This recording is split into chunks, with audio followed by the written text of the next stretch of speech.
Well, good morning, everybody, and thank you very much for attending our presentation today.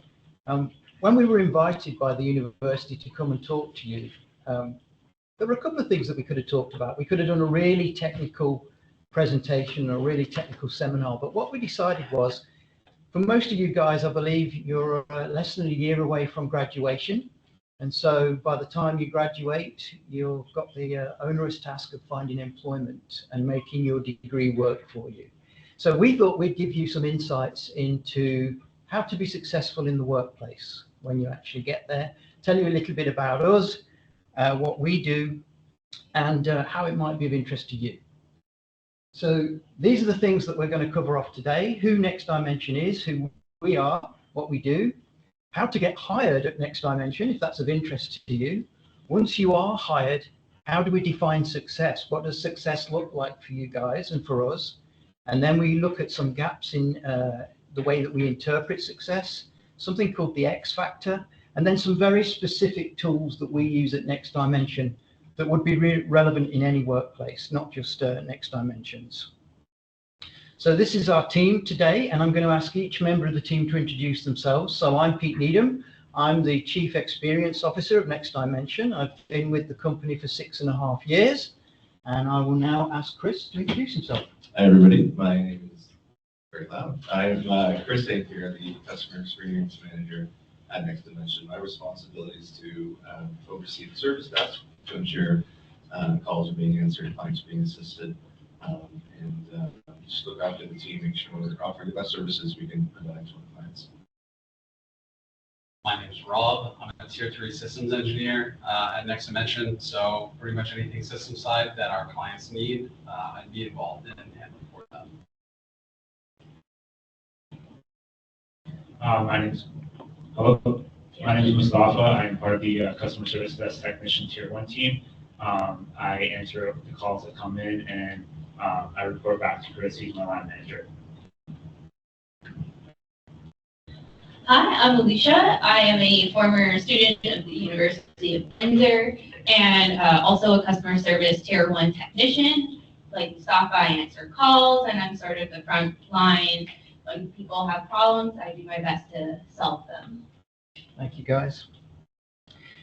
One of the reasons that we thought this might be of interest to you today is Alicia, Mustafa, and Rob all came through your program to Next Dimension. So we are a local company, and one thing that we're not is programmers or software developers, which may not be the route necessarily that you want to take. We're a different branch of IT, and we're going to go into what we do in a few minutes. I thought I would share with you our vision and mission statement. So Next Dimension, we specialize in delivering secure IT solutions that allow for business growth and operational efficiency. How do we do this? We do this by designing, deploying, and maintaining optimized IT environments that are appropriate to our clients' business needs, key part, appropriate to our clients' business needs, underpinned by our experience, knowledge, and expertise. What we are involved with as IT technicians and engineers are systems, networking, the service desk that Chris and Mustafa have alluded to, what we call on-demand, and then projects as well. So many companies outsource their IT infrastructure to us in a nutshell. We have actually our head office here in Windsor, which is why we recruit from the University of Windsor. We also have an office in London and satellite offices in the GTA. And we operate out of data centers in Toronto, Windsor, and Chicago. In terms of our operations or technical structure, we have an operations leadership team. Chris and myself are a member of that team. Our technical staff are effectively in tiers 1, 2, and 3. We also have projects and professional services. Tier 1, 2, and 3 are primarily managed services. And then we also have an on-demand team. The way to get into Next Dimension is by something called the apprenticeship. It's a 12-month program. So you actually are brought into the organization, and we take you through a lot of different systems, environments, technical challenges that Mustafa and Alicia can refer to when they speak. Basically, it is an apprenticeship, What you learn in university is great, and it definitely is going to stand you in good stead for your careers, but then comes reality. And then we feel that to give you a 12-month apprenticeship before we then launch you on different career paths is the right way to do this. So you wouldn't necessarily be expected on day one to know everything and do everything. I mean, that's just an important point. Okay, so how do you actually get hired at Next Dimension? We have something called Discovery Day. We run it every year in February. We'll run another one in February 2025 for University of Windsor students. But Alicia is somebody who came through the 2024 Discovery Day, so I'm going to ask Alicia to tell you what that was all about. Thank you, Pete. So, like Pete mentioned, Discovery Day is your chance to test drive Next Dimension, see what we're really about and what we do. He mentioned that we are not software programmers or developers. That is true. I graduated from software engineering myself, so it wasn't necessarily the path that I thought I was going to go in, but very thankful to have this opportunity anyways. When you sign up for Discovery Day, you likely heard it through us, you would go to the Next Dimension website. You talk a little bit about what you know about Next Dimension, why we would want to participate in Discovery Day. You don't even necessarily have to say like, yes, I want to work for Next Dimension. You know, it's enough to know that you're willing to go out of your comfort zone and try something new.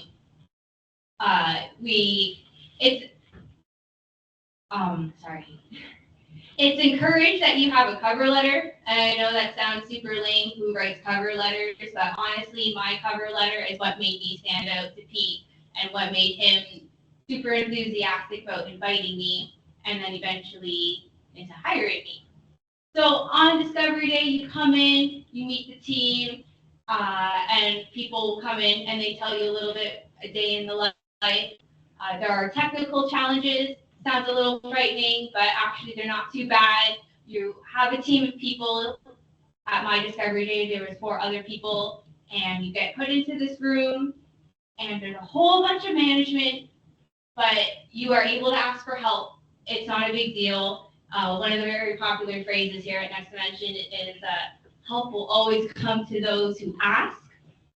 So that's really nice. And even when you're working on a day-to-day basis, you're backed by an incredible, supportive, very knowledgeable team. So if you don't know anything, everyone is more than happy to step up and assist you, and you learn something new along the way. Something else to keep in mind for Discovery Day, we did do these 5-minute presentations. You can do them on anything you want, technical. I did mine on conspiracy theory, so if you have something you're interested in, we love to see the passion and the drive. And then we get free lunch. Who loves free food? I know I do. And then at the end, for all your hard work, you get a $25 Amazon gift card. Thank you. Thank you very much. The other advantage of Discovery Day is basically you know that you've got a job 2 months before you graduate. So it takes a lot of stress out of the employment equation. So how do we define success at work? Is there anybody in the audience brave enough to give me what they think would be a definition of success at work? No one? Yes, please. Getting your assignments done and staying kind of on task, doing as much as you can. So meeting the job description and getting as much done as possible, etc. Anyone else? Fulfillment in your workplace, I would say, is if the job is right for you, that is success. Yeah, fulfillment, enjoyment. Any others? Yes, please. Looking forward to go to work the next day. Absolutely. Anyone else? Yes? Everything that they said plus a good salary. Yeah. It's very true. But actually, there are 2 perspectives.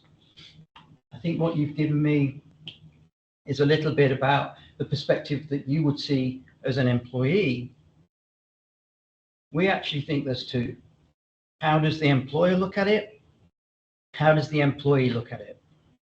Now, if you look at it from the employee perspective, job satisfaction, we heard that. Career progression and development, making sure after the apprenticeship that there is a place for you and a way forward. The work-life balance, making sure that we achieve that. Recognition, compensation, positive work relationships that are supportive, collaborative, and in a culture that's fun. I really think that is important. From the employer perspective, we have productivity and performance. We have profitability and business growth. We have employee retention and engagement. We have innovation and adaptability. And we have something called customer satisfaction, or CX. Now, you might think from that there are some contradictions. If the employer looks at it from an organizational goals perspective, the employee will look at it from individual goals. If the employer looks at it from productivity, the employee will look at it from work-life balance. If the employer looks at results, the employee will look at recognition. So inevitably, there are opportunities and possibilities for gaps. How do you think we can bridge the gap? What is it that bridges the gap between what the employer wants and what the employee wants? Anybody got any ideas? Yes. Having an understanding. Sorry, say again? Having an understanding, so basically understanding what the employer wants as an employer, and you as an employer understand what your employee. Okay, so understanding each other's perspective, that's one thing. What is something else that can bind the two? Good communication, okay. Anything else? Nothing else? Okay. Emotion. Why would I say that emotion is the thing that binds the employer perspective and the employee's perspective? Why would I say that? Anybody? All right, let me show you this slide. Maya Angelou, you've probably heard of, famous civil rights activist, poet. I've learned that people will forget what you said, people will forget what you did, but people will never forget how you made them feel. This is the heart of how we can bring together the two perspectives. Now, in terms of emotions, feelings, and moods, there's different terminology, there's different definitions. I like to think of emotions like anger, love, and sadness as complex, subjective experiences involving feelings, physiological reactions, and behavioral responses triggered by stimuli, internal or external. Feelings are also subjective experiences that arise from emotions, shaped by personal perceptions, interpretations of emotional responses. Feelings are conscious experiences: embarrassment, empathy, curiosity. Moods are sustained emotional states that are less intense than emotions, influencing your overall disposition, affecting perceptions and behaviors over an extended period. Anxious, energetic, irritable. All of this is based on our thinking and our belief that emotional intelligence is more powerful than IQ. And in emotional intelligence, you have social skills, self-awareness, self-regulation, empathy, and motivation. Everything we do at Next Dimension is influenced in one shape or form by Daniel Goleman and Travis Bradbury, who are gurus of emotional intelligence. There are actually 4 pillars in emotional intelligence. Number 1 and number 2 are about you as an individual. 3 and 4 are about how you look at other people's emotions and how you respond to other people's emotions. Self-awareness is just being aware of how you're feeling.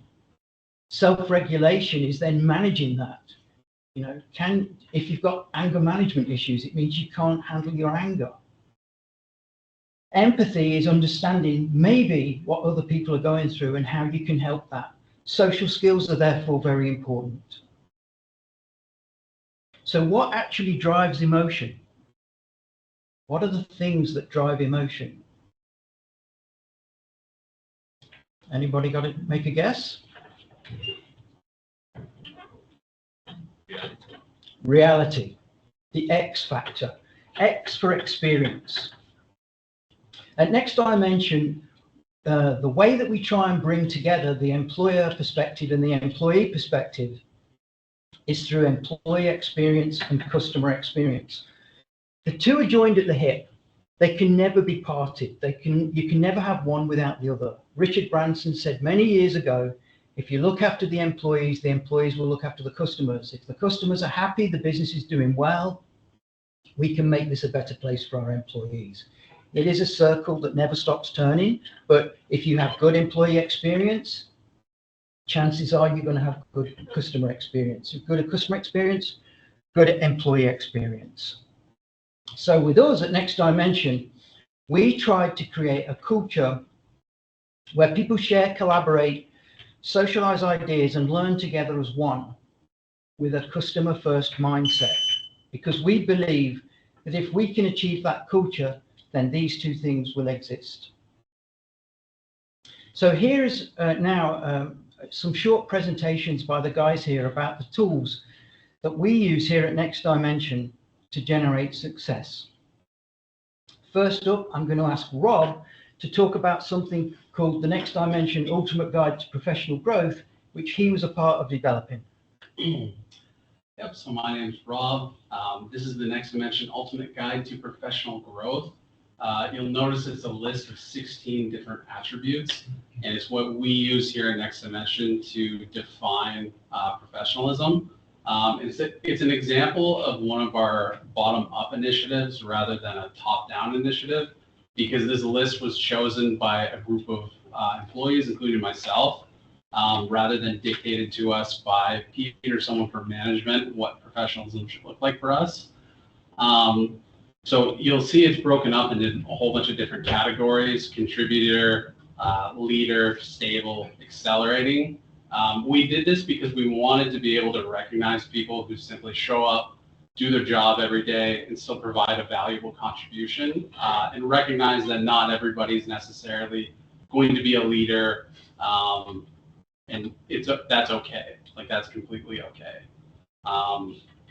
So every month, Mustafa is going to tell you more about this later. We have an MVP, and we actually vote for an employee of the month based off of these characteristics. So it's kind of nice to every month kind of keep a running tally of what we seem to value the most, because we get a little summary at the end of every month of what everybody picked and what people nominated each other for in that given month. Yeah. All right, thank you, Rob. The important thing there, I think, as well, is if you get a group of individuals like Rob to actually create the model that everybody uses, it's much easier than Pete or Chris coming along and saying on a top-down basis, oh, look at all these 16 characteristics, go use them. It's much more powerful if you include the employees or the staff, if you like, in that. So Chris is now going to talk about something called the Technical Skills Matrix, something called the Growth Plan Assessment, which is not the same GPA as you guys know, and something called the Growth Menu. Yeah, thanks, Pete. We speak in a lot of acronyms, as I mentioned, so I'm glad we put the full words up there for you. So TSM is a tool we use to really measure what you know. In our organization, there's many technologies, services, procedures, processes. There's just a lot to know. And for somebody coming into the organization out of a program or little experience, we highlight what it takes to level up and continue to grow and get what you need to be successful. So starting with our organization as a tier 1, the goal is to always progress and get level up, get more knowledge, be more valuable to the organization. And with that being valuable, gets you in a position to have different experiences, better salary, and so on. So everybody wants that. So we perform an exercise where you as an employee would go and assess yourself on the various technologies, what you know. The second half of that exercise is the line manager, like myself, would do the same assessment. So I'd say, look at what you know, how you perform on a daily basis, and we compare the two scores. We never go with one or the other, but we always document and analyze the gaps between where you think you are and where I think you are as a manager. And that bridges the gap of communication. We're on the same page. I think you're this, you think you're that, and that gap exists. What can we do to bridge that? What can we do in terms of experiences, certifications, education, mentoring, shadowing, to bridge that gap and get you leveling up constantly? So everybody wants to improve, everybody wants to keep growing and improving, and that's a method to do that. The GPA, the growth plan assessment, uses the characteristics, some of the characteristics that Rob just showed, but I'll think of a lot more. And we do the same exercise. You go away and you analyze what you feel you are showing on a daily basis, and we ask you to kind of take the approach that, do others see this in you? Do others, can they comment? Yes, you are empathetic. Yes, you have drive. You have empathy, and so on. So we do the same exercise. You fill that out, I fill it out, and we talk about it. We see what we can do to improve on the areas where potentially you're lacking.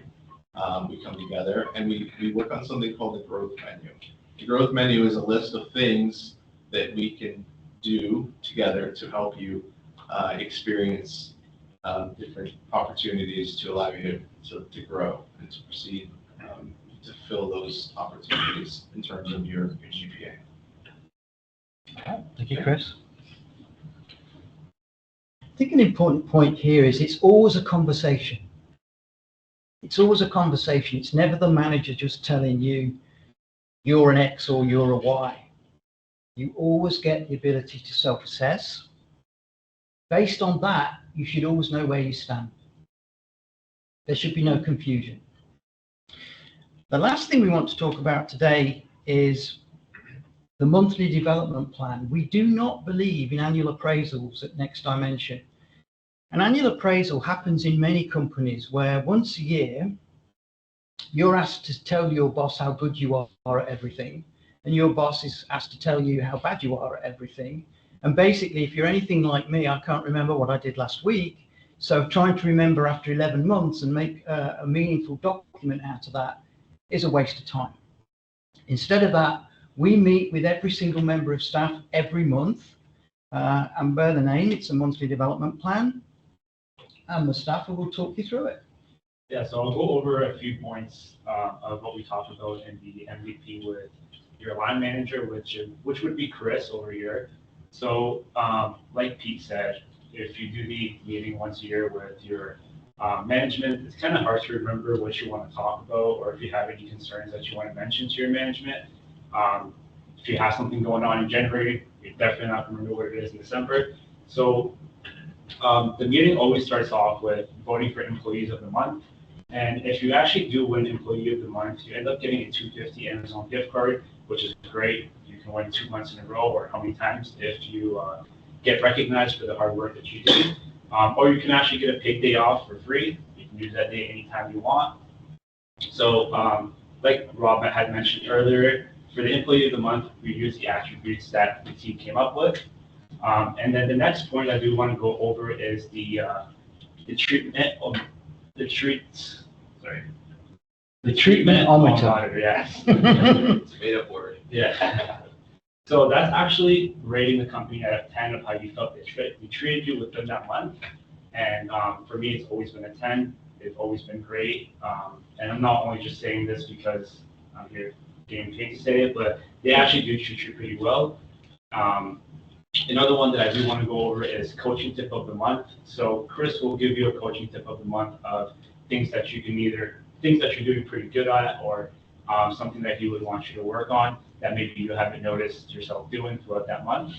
Another one I do want to go over is employee comments and observation. So like I said, instead of doing it yearly, you have that one day throughout the month, or it doesn't have to specifically be that day, but you can mention your comments and observations, that being other things that other employees are doing well, or something you feel like you're doing well yourself that month, and you do want to mention it to your manager. Another one that I do want to go over is SMART target, and that is set quarterly. So there's 4 quarters throughout the year, and quarterly, you do set yourself a SMART target of something you do want to accomplish, and you talk about it monthly, and you do set a set date of what you want that to be. This quarterly for me is getting a Microsoft certificate, which I've been working on, and giving my updates to Chris every month. And another one is, which is probably everyone's favorite, is the rewards points. That is points that you get monthly, not always, but most of the time you do get some. You can get that. For those points, you can use them throughout the, it's like 25 travel counts points. You can use this for Amazon gift cards or getting paid time off. You get those points by generating CSATs from customer experience. So if someone gives you a good customer experience and you're the top of that month, you get 25 travel counts rewards points. And something that Chris actually came up with recently is the best employee that got the most generated CSATs or had the best calls throughout the month gets actually 50 travel counts of points, and then the most improved throughout the month also gets 50 travel counts of points. So there's always ways for you to get, Amazon gift cards or paid time off that you could use. So that's my favorite, obviously, throughout the whole meeting. And then something that was also recently added is example of customer experiences that you want to let your manager know of a call or maybe an experience that you had on demand, which is going to a company, and let them know how you made the customer felt, and just let them know like if they were happy with your experience or you did something that you stood out. So leading back to what Pete said earlier with the employee experience and customer experience, these meetings do really help you out if you do have any concerns. Funny enough, I did have a concern that was brought to management during my monthly meeting, and they were very good at quickly at addressing it and making sure that my concern was taken care of. So I really appreciate that instead of waiting a year or two to mention that to them. And then that all leads back to what Pete was saying, but the employee experience, customer experience, if they're getting treated right in the workplace, that's going to make sure that the customers have a great experience at the end of the day and generating those good CSATs for the company. Thank you, Mustafa. Mustafa referred to something there called the Tribal Council. That's our monthly business update. It's run along the lines of the Survivor TV program. That's why it's called Tribal Council, but nobody gets voted off the island. It's just a theme that we do every month, and it's a bit of fun. One last thing I want to talk about with the plaudits in the MVP is plaudits, which is ND speak for always telling you what you've done well. It's very important that we find something every month. Mustafa, Chris, Rob, Alicia, that was great. It's easy to forget sometimes. You take these things for granted. All our staff are really good at their jobs. Let's remind them.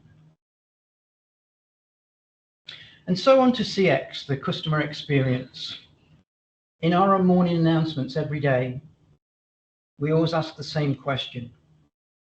What are you doing to create CX today? Or do even more of it? How did we make our clients feel today? Did we go the extra mile for them? CX is a marathon. It's not a sprint. This is how we, as an IT company, are differentiating ourselves from our competitors. Within our customer experience playbook, we have the needs of our customers, which are displayed on the screen. We have the pain points of our customers. We have our CX core principles and we have our CX best practices. You'll see that empathy is front and center in terms of core principles.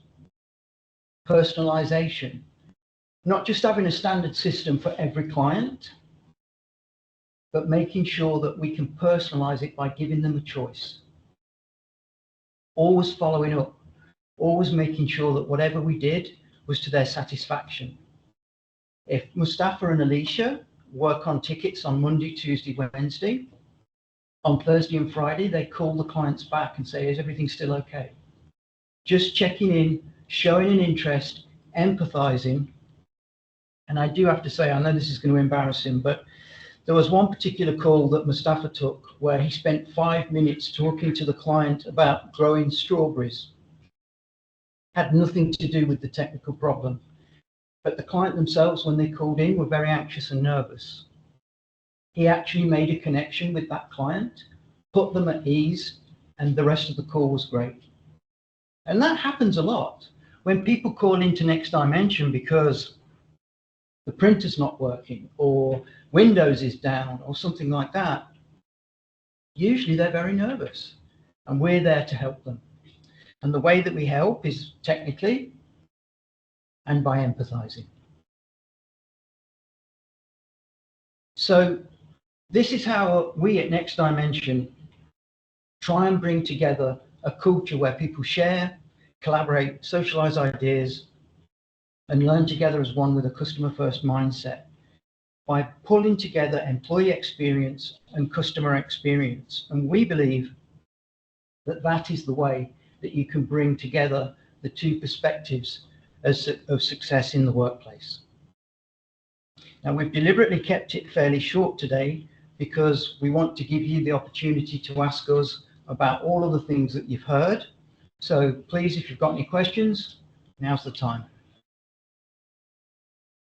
So you talked a lot about how your company works internally, like the culture, which is amazing. But I'm still kind of wondering about the technical aspects, like exactly how your company helps the clients, because you mentioned that they give the IT infrastructure, like the responsibility to you.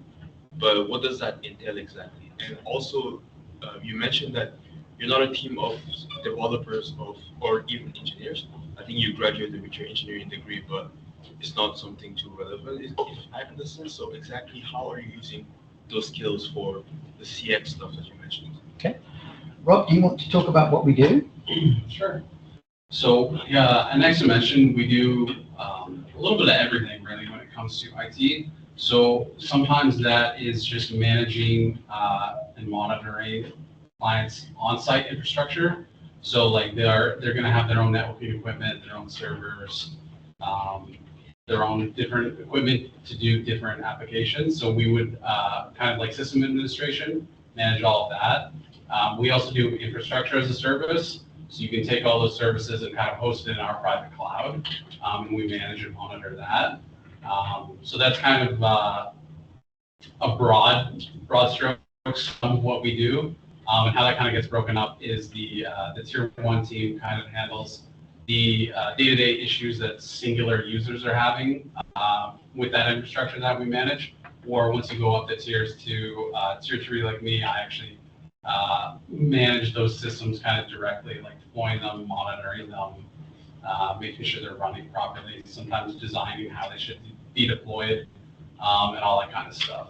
So you're right, like you won't be using any of the programming skills you have kind of directly because we don't actually develop or maintain any of our own software, but it's pretty useful because you will still frequently be debugging programs or troubleshooting programs. And it's good to know a lot of the core computer science concepts that you guys are learning to try and figure out how things actually work, why it's not working as expected, and then translating that back into regular people talk that non-technical people can understand so that you can give them advice and they'll follow your advice and kind of build that relationship with them.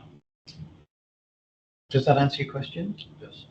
The other component to that is many of our clients are accountancy companies or accountants. If they call in between February and June, i.e. tax season, not being able to print to their printer is like the end of civilization as we know it. Outside of that time period, they're more relaxed. But it's our job at Next Dimension to understand, who am I talking to? What's their role? What industry are they in? How painful is this problem to them right now, today? And we would still treat the printer problem seriously for the accountant not in tax season, of course we would. But empathizing with this guy's life's over, and if we don't get that printer working, that company's losing money. Any other questions?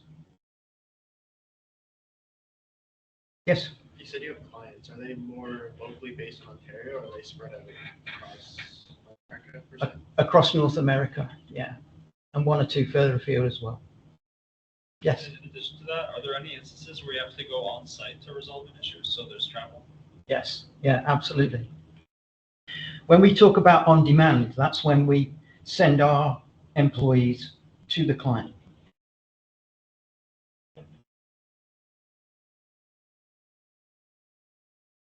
Okay. Yes. Yes. I think it's a question for Chris. You mentioned the TSM, the technical skill matrix. Yes. Yes, I was wondering exactly how do you quantify some of those skills? Like, is it in the form of an essay or a surveys? How do you exactly do that? Yeah, so it's broken down into a systems TSM and a networking TSM. So we look at systems like server, technologies, Exchange, Linux, 365, cloud computing, things like that. It is a sense of how you feel you can handle the situation. We do have very specific criteria. It's on a scale from 1 to 5. So 1 is beginner, there's no zeros. If you're a 0, then you probably wouldn't be working for us. So 1 would be, you know the basics. 2, you've got some fairly solid foundational skills with it. It goes all the way up to level 5, which you could probably architect, engineer, deploy, set product, and be the expert on it. So it's really a self-assessment on your level of skill, comfortability. Could you deploy it? Could you architect it? Could you walk the client through it and troubleshoot? So it really, it's not like a checklist. You need to do certain things. It's more or less, how comfortable are you in these scenarios? Same thing for networking. Do you understand the protocols, routing protocols, and so on? And I think it's pretty obvious if you do or don't in that case. And then from my perspective as the manager to assess, it's just observing, right, on a daily basis. Am I seeing tickets solved for this reason? Are you constantly asking for help to work on these cases or not? And go from there. So it's not a perfect science with a list of requirements, but it's kind of gut feel. Do I feel like I can teach this, deploy it, and really be an expert at it? Yes or no? That's the answer. Okay. Typically when the TSM happens, if there's a difference in the score on a particular skill, that becomes a topic at the next MDP. Alicia, why do you think you're a 4 for this? Chris, why do you think I'm a 3 for that? And examples have to be provided. Yes. Thank you, Chris. Thank you, Alicia. My question is like similar to his. When you were speaking, you said that on day 1, like from the apprenticeship program, you don't expect us to know everything, right? But what do you expect us to know? What I expect you to bring is a good attitude. If you bring me a good attitude, we can teach you anything. And we're not going to test you on your technical abilities. That's not part of Next Dimension. We know that you've got a relevant degree, so we're not worried about that. Discovery Day will show us how you work in a team, how you approach a technical challenge, what your social skills are, whether this is a place for you. At the end of Discovery Day, we'll ask you, how useful was this day? Do you want to work for us? If the answer is no, it's okay. That's why it's a test drive. But most people end up saying yes, and that's great. But it is important that we give you that choice and give you the chance to see us for a whole day.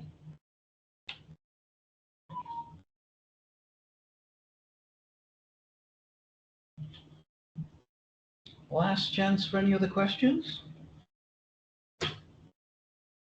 I will leave that slide up if anybody thinks of any questions later, which is often the case, and you want to contact any of the 5 of us, there are our email addresses on the board.